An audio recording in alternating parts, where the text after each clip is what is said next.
Your knees aren't the problem. That is just where the problem is showing up, and that is exactly why everything you've tried to fix your knee pain has never worked. So you've been stretching the wrong thing, you've been strengthening the wrong thing, and that's why as soon as you go back to working out, the knee pain comes right back again.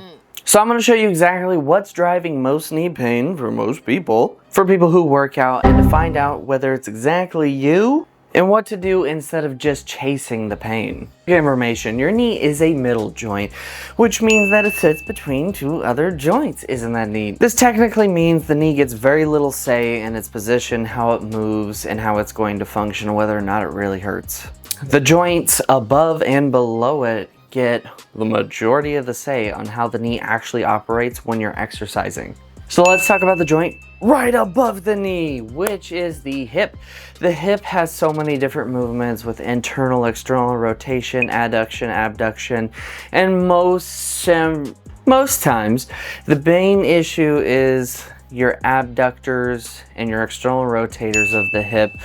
So pretty much your butt and the outside of your hip have a lot to say on whether or not you going into the knee, you going into a squat or a lunge or something that involves bending your knee isn't going to be the most stable, the most controlled, and the knee is not going to track properly. So what do I mean by that? So your glutes have glute max, glute med, glute minimus. You have TFL, and there's tons of other tiny little muscles that help control your hip for external rotation as well as abduction, so pulling out, or pushing out. The most common way that this shows up without you having to do a whole bunch of tests is when you squat down, your knees cave inwards more excessively or consistently, and it causes you some discomfort or pain in your knee. We've all dealt with it, we've all had it, and no one enjoys it, no one likes that. And I know you don't either. Being able to strengthen your hips to pull away from the midline, whether forward, backwards, outwards, or externally rotating, these are going to be very beneficial. The main reason is, see, you sit a lot. You sit while you're working, you sit while you're at home, you sit while you're driving, whether that's going to and from somewhere fun, whether that's going to get groceries, whether that's to and from work. You're sitting, you're sitting, you're sitting, you're sitting, you're sitting, you're relaxing, you're sitting. Everything is revolving around sitting. Our glutes get in a lengthened position for a long period of time, and they don't activate or sense properly, so they're not staying active or engaged. Doing exercises like the ones that you just saw are ways that you're going to be able to slowly get those muscles to be more engaged and more active. And if you do it as a part of a warm-up routine, or you just start doing them consistently through the week, you'll realize that your squat or moving around is going to feel a lot more stable in your knees. If that is the case, if that was the causing factor of your knee pain, which again, this is most common for the majority of people who are working out in the gym. So yeah, the hip controls the femur. The femur is going down and connecting and being part of the knee joint as to why your knee was not tracking properly. Sometimes it clicks, it clacks, sometimes it snaps into place, or sometimes you just get a pinching sensation. But yeah, a lot of people do stuff for their hips, and oh my goodness, it just hasn't worked. It hasn't worked. It's bothering my back still. My knee still doesn't feel great. I just got bad knees. Whether or not you have bad knees, that's your doctor's choice, but you have control over how your body moves. And there's the second joint that dictates even more sometimes than the hip, which is your ankle, which a lot of people don't think about because we wear really tight shoes, we walk around all day, you know, ankle feels just fine, it's not doing anything crazy, it's just down there, it's just my foot. No, it's so much more than that. Your foot and your ankle dictate the beginning of the tension of your kinetic chain from the ground up, because that's where you're making contact force for whatever exercise or movement that you're completing. Your foot and your ankle are extremely important for how you move and how you feel and how you operate. So when it comes to your foot, it can go into eversion and go to inversion. Your toe box plays a part in it, how well you can dorsiflex or plantar flex. Those things are extremely important for how well you're able to drive force through the ground or just move around. Several tests that you can do is how well can you make your feet flat? How well can you put your weight on the outside of your feet? Are you feeling more weight towards your toes or your heels? Do you have an arch in your foot? Do you feel stable with your foot? How far can your toes spread out? Is your big toe stuck over to the side?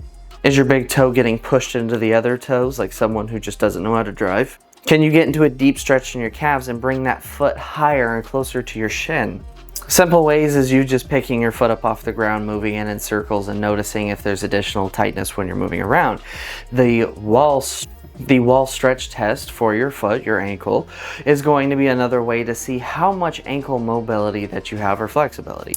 A lot of times if you are not able to get your foot up very high, it limits how far your knees can go over your toes safely, and your hips ends up forcing your knees and your hips to have to compensate because your ankle doesn't have the capability to get into that range of motion. I'm not saying you have to utilize that range of motion. I'm just saying you should have it and be able to control that range of motion. So there's so many people out there that preach about knee health and exactly how to assess it initially. A lot of times you don't have internal rotation of the hips and you have excessive external rotation.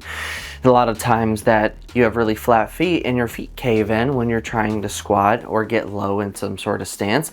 And so your knee doesn't have the proper stability or force input or assistance when it's going through any sort of squatting or hinging pattern. Between Knees Over Toes Guy and Squat University, there's so many good resources out there that talk about how to fix very, very specific problems. And if it feels like something that's just out of your control, if you've talked to a medical professional and there's an actual reason as to why, then yeah, I get it. I fully do. But if you're just like, my knees hurt, my knees buckle, my knees don't feel stable, they feel weak, then it's something that you need to look into, either talking to a medical professional or going through a few movement assessments, as we have resources.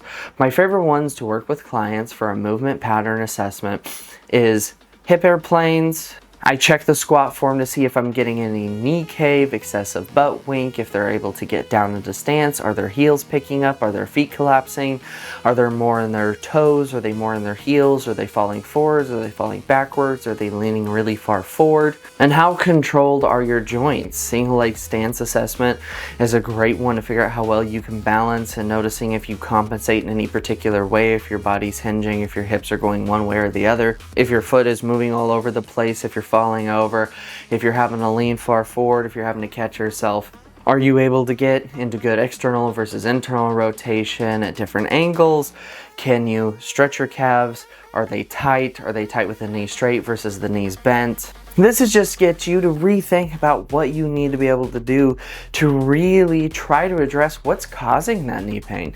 That is pretty much within your own control. Again, if it's excessive or anything's going on, I urge you to go talk to your doctor. But if there is something you can do to figure something out, then I strongly urge it. So if your squat looks like this, and you want it to look like this, then I suggest that you take some of this advice and some of these assessments and exercises today and give them a real try, because I like to believe that you can control and you can work to improve your body. And some things are showing that you can. A lot of studies and a lot of people who like going out and testing and experimenting. Squat University and Knees Over Toes Guy are massive testimonies to the capacity and capability of strengthening and building the body back up, even if it's in an uncomfortable or painful situation. Whether it's surgery or lack of performance, if your knee pain is showing up and it's really bothering you, majority of the time for people who lift in the gym, it's not your knee that's causing the problem. It's the joint above or below it. So give it a try. I hope this video helped you just a little bit, and I hope that you enjoyed it. I hope it helps, and I hope you're able to set some new squat PRs after you figure out what's going on. Or maybe this has just been fun and insightful. I'm not the judge, I'm not the test. I've rehabilitated my knees from a knee strain before, and I've had pinching sensation, I've had clicking in my knees, I've had cracking in my knees, and I've managed to come back from all of it because I've applied the principles of trying to figure out exactly how my joints are communicating. So it does work. Now, for you, I don't know. We'll see. Have you ever tested any of these assessments out? And if so, which one helped you figure out what was going on? Thank you guys for joining me for another video. As always, stay growing and stay small. And of course, stay silly. I'll catch you all in the next video. Till then, later. I've been editing the video for too long at this point, so I just want to give some final thoughts. There are people who have actually proven that whether you just had surgery on your knee and you've went through the rehabilitation and recovery period, or if you just have a messed up knee, or if you're older, or if you're dealing with bursitis or arthritis, or some sort of degeneration of some sort of connective tissue type in the knee, or if it's a performance injury, or if it's a light strain, it's a sprain, it's an impingement, whatever's going on, there are people that have proven it and tried it and tested it to get better and be able to go back to performance and moving pain-free. And it's really inspired me, and I want to be able to share my little bit of experience while also talking about the perspective differences when it comes to including and utilizing this information, that it can be very diverse and overwhelming, but honestly, once you understand how the body moves, especially the knees, and where the demand comes from, then you can really try to figure out exactly what's going on with them. If you haven't already talked to a medical professional, definitely do. But this will help you understand what they're doing and what they're saying.